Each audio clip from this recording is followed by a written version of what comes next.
So my 2-year-old son is suffering from a real bad cough and cold, and it's a very chesty cough. So I found a remedy of curing this, and it worked last time. I found it over the net, and it was using a ginger wrap. This is how I have wrapped him right now. It is a ginger wrap. I got his bands when he was we as Indians we use it. It is from his infant days.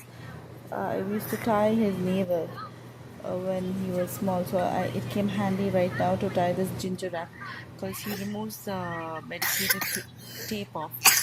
So, how we make this ginger wrap is by using grated ginger, 1 tablespoon of grated ginger, a tablespoon of honey, a teaspoon of coconut oil, and flour to bind this mixture. So, stir it up well and apply it on a tissue paper, okay, a kitchen towel, and then you place it over the chest of the baby, and or you can use this also on the adults.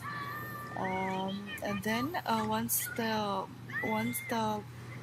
napkin is over the patient, wrap it with what's this wrap stick it onto the chest with a medicated tape, or you can use a cloth as I have done so, and wait for 3 hours, and you will magically see that the cough and cold have reduced or even disappeared. Try this recipe, and I'm sure you'll see the results. Thank you, and hope you get well soon.